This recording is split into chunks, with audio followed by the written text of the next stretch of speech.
But how is it possible? Is the world going to pass us by? Are we going to get everything done? And this is where the intelligence of the feminine comes to save the day, because our bodies and our intuitions are really magical and instinctual and intuitive. And so in those times when we're in that receptive space, maybe resting, maybe taking it a bit easier, not forcing, not pushing, that is the moment when we have the dream, when we have the inspiration, when we have the insight of a certain thing to create, of a certain person to call, of a solution to a problem that resolves a lot of the excess energy that maybe we needed to exert. Hi ladies, my name is Bridget, and today I want to talk about balancing the hustle, how to stay connected with our feminine embodiment while also accomplishing and getting shit done in the fast-paced world. Is it possible to balance both? And can we do it in a way that isn't leaving us stressed with cortisol, drained, and in a more masculine state that doesn't leave us receptive to our own relaxation, and in a yummy polarity with a masculine man? So this is what we're going to be exploring today, and I've been there. I've been a successful entrepreneur since I got out of college, so I've been doing this for well over a decade and have figured out some approaches. And whether this is with work or family or kids or like all the things of life, like how do we do it as the feminine? And that really comes down to where we're creating from, aligning with our natural hormones in a really balanced way, and staying connected to our intuitions and bodies so that we can actually create and manifest in a different way than culture says, and also than men's bodies, which are different than our natural rhythms. Welcome. If you're new here, be sure to subscribe and hit the bell button. And I help women connect with their innate feminine essence, moving from burnout, disconnection, societal pressures into a space of embodied grace, empowerment, and alignment. And I have a new program beginning March 9th that helps you move from that cortisol to an oxytocin space and balance into this feminine essence over a 13-week journey with other women, and all of the different practices and mindsets and true secrets of the feminine that you need to know. So be sure to go check that out down below. The early bird special ends this week and the doors are closing soon. So I would love to have you be a part of that really special women's sanctuary journey. So now let's move into the balancing of the hustle. And I'm going to begin with my story because I know you will relate, but also because the first place to begin is with our story, is with how we're identifying and relating to ourselves. So about 10 years ago, I was in this position where I was working my tail off at the point of burnout and also being very successful and serving in the world, but in a way that left me drained and really on the masculine side, to the degree that I thought that I did not have a feminine bone in my body. I would stare at the wall and just go, I don't think that there's anything in there. Like I didn't feel any of what I'm feeling right now. I didn't feel warmth and compassion and joy and these feelings innate within my own body, within my own consciousness. And I truly thought that I was a broken woman. And maybe you relate to this, and it's okay to be more on the masculine side. There's nothing wrong with that. But what often happens when we go into this fast-paced, cortisol-driven mode is that we can actually get very disconnected from our feminine essence. So the first stage right there with what I experienced is that I had a story that I was a broken woman with no connection to like my innate essence anymore. And I didn't know how to get back. And so that's the first place to begin, is to shift that identity, to begin to be receptive, which is a feminine quality of our own self, of returning to our own selves. So check in with yourself, see how you define or identify yourself. And maybe there's parts of it that you like. You're like, yes, like I get after it and stuff, but also where is that maybe holding you back from the things that you want, from the intimacy you desire with another, with your own connection with yourself. And then as we go into this next step, we're going to approach it from the mind, because often when we get into this hustle space, we move into the head and we move out of our body. Because if we were truly listening to our body, it wouldn't let us hustle. That's not its nature. Its nature is rhythmic. And I have a very powerful video about this, how our cycles, how our hormones follow the seasons, follow the 28-day cycle of the moon.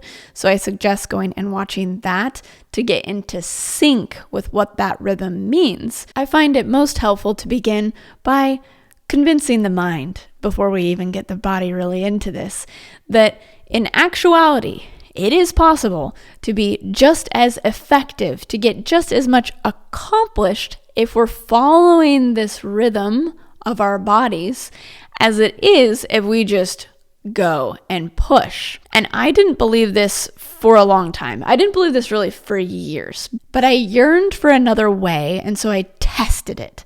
And I thought, what if I really rested on my bleed and my menstruation? What if I really started to soften and relax during my luteal cycle after ovulation? And you need to go and watch the other videos so that you understand what I'm talking about here.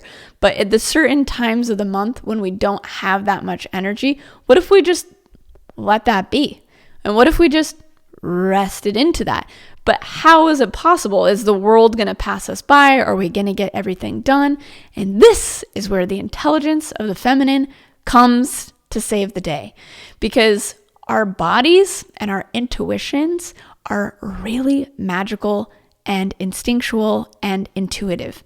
And so in those times when we're in that receptive space, maybe resting, maybe taking it a bit easier, not forcing, not pushing, that is the moment when we have the dream, when we have the inspiration, when we have the insight of a certain thing to create, of a certain person to call, of a solution to a problem that resolves a lot of the excess energy that maybe we needed to exert, or a way to manifest a certain connection or a certain financial goal. It is in these times of the receptive feminine where solutions and we can create and hear and listen on these other levels.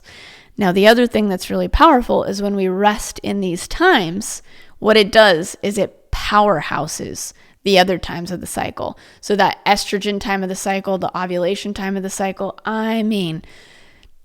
do I even need to sleep? Do I even really need to eat? And I am inspired and going. So at that time, even though it is a short amount of time, you're like, well, what am I going to do in 10 days of this estrogen cycle versus 28 days where I could hustle? You can accomplish much more with the energy of that estrogen cycle, listening to the intuition, and then being aligned with your own nature creates that magnetism to a balanced life and to creating and bringing in all the things that you're wanting and desiring. So in this, we're shifting our creatorship out of the program of the Industrial Revolution and the hustle, go culture, which oftentimes men can do, and women, we can do it. But the thing that happens is that then we're operating with different hormones. We're operating off of cortisol. We're needing caffeine. We're operating off of dopamine rather than oxytocin and these other energies that are very fulfilling and pleasurable for our lives and very nourishing to ourselves and those around us. And so those are the qualities that we also miss if we bypass and just go.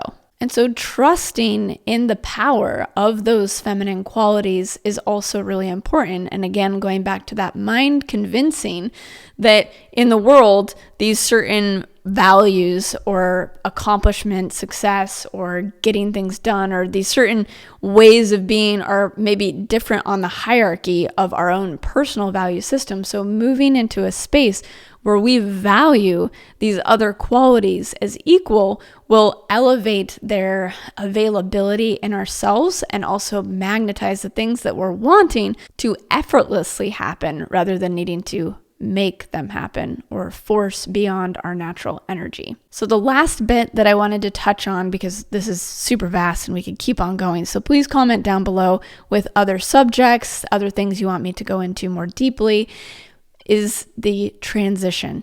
So just the way of it, there's going to be busyness. There's going to be these different times that maybe we do need to hustle, or where we're leaning on our masculine, that's amazing, our inner masculine, to complete tasks with care and be in more of that doing state. So one of the ways to shift that and balance that hustle is to have transitions, like conscious transitions, where we're moving out of that doing place, where we're moving out of the head, where we're relaxing our nervous systems, where we're returning to our bodies and connecting our minds to our bodies once again, and giving space, giving room for our body's intuition and intelligence and communication to come online, and to feel, also to feel where we're at and just listen and be in that receptive space. So consciously having this, say at the end of a day, or even starting your day off in some kind of practice, and allocating, 5 to 20 to 30 minutes where you're transitioning from a more masculine driven mentality into the receptive feminine is essential. Now, there's lots of different practices to do this, and these are different embodiment techniques. I cover all of them in my 13-week woman's journey, so be sure to come and be a part of that. But to begin, there's different reasons for different seasons. We're working on the moving out of the mind into the body. We're working on developing the orientation to be driven by oxytocin. We're working on the nervous system and reconnecting to our inner listening. So there's lots of different practices and ways to do this. And the first place to begin is to see what works for you. What is that thing that helps you at the end of the day? Is it journaling? Is it writing to get all of that stuff out of your head on paper, to then move slowly back into the feeling body through expressing the different things that you need to say? Is it taking a shower, taking a bubble bath? Is it deep breathing and meditation? Is it exercise? Is it taking a walk in nature? What is the thing that off the cuff works for you? And you can try different things, because I've adopted some new ones recently that really work for me, such as castor packs. Holy heavens, they're very relaxing and very ecstatic and move me into this place of relaxation very quickly, but maybe that doesn't work for you.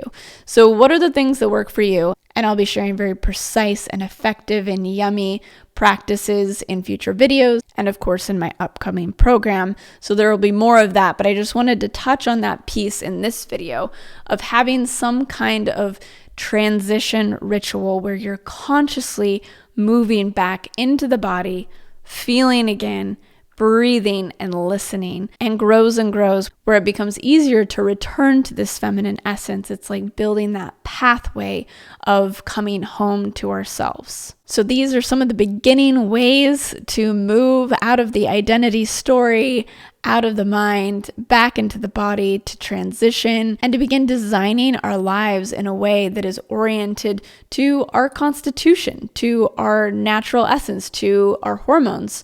And so I invite you to explore some of these things, put them in practice, comment below, tell me what you're going to do, share with other people what works for you. And I so look forward to seeing you in my 13-week journey that's coming up. We have an amazing group. It's going to be a very sacred and nourishing space to really cultivate this balance in your everyday life and set these practices in place with my guidance and the support of the other women. So be sure to go register down below. And of course, if you like this video, be sure to like, subscribe, hit the bell button, and I will see you next time with another video.